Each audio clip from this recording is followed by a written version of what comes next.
Well, greetings from Northeast Ohio, blustery cold Northeast Ohio, where the weatherman, he just kind of, gave up on forecasting snow. It's just sort of assumed that every day, at some point in the day, it's going to snow.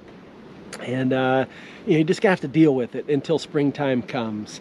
And, if we're honest, life can feel like that.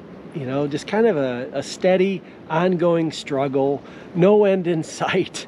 Winter in Northeast Ohio can feel relentless and unforgiving. And, quite frankly, much of our lives, at least, for a lot of us, maybe not every one of us all the time, but most of us a lot of the time feels just like that. Jesus warned us about that. He said, in this world, you will have trouble. He didn't sugarcoat it, never sugarcoated anything. He acknowledged that, yeah, you will have troubles in this world, but he gave us a great hope and said, I have overcome the world, so take heart.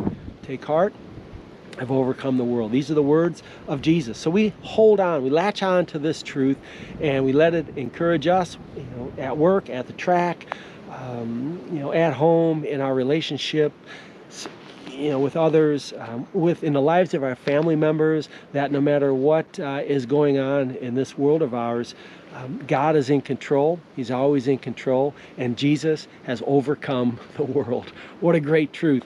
One of my favorite stories in all of Scripture involves this guy named Joseph in the Old Testament.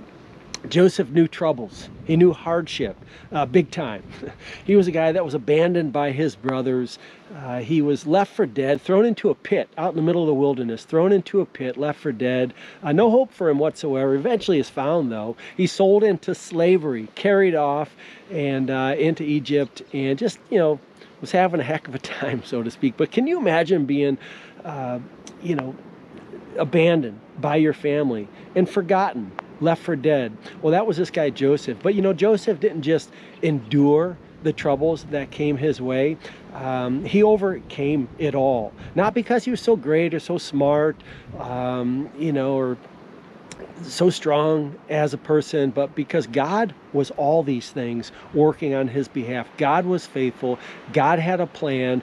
God did not forget about him, and God helped him to overcome and to do incredible things because it was God's will and his purpose. This is the same God that works in our lives as well. And by the way, many years later, when Joseph had a chance to see his brothers once again, when they came down to see him because they were experiencing a great famine, Joseph was in a position to do something about it. He said, and it's recorded for us in the book of Genesis, chapter 50, he said, you intended to harm me, to his brothers, but God intended it for good.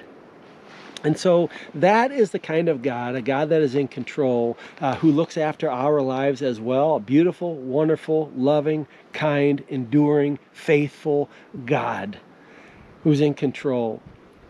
So I just want to remind you that, this is who God is. And no matter what you're facing today, God can not only help you endure, but to help you overcome in a great way that brings him honor and does a lot of good for you as well. Just tremendous blessing. So we're in the middle of this series here, Made for This, and we're looking at different characters in the Bible here. These are chapel services at the track, and we're just reminded of how God works in the lives of people, but they're not just case studies, because they all help us to remember that this is the same God who loves us, who we can turn to at any time, especially as we turn our faith and our hearts to his Son Jesus Christ, who loved us, who gave his life for us, and who has truly overcome the world. So take these things to heart. I look forward to the next time being with you at Vegas, and we'll get on, I think, with the Apostle Paul at that point, looking at his life too. But stay strong, stay warm,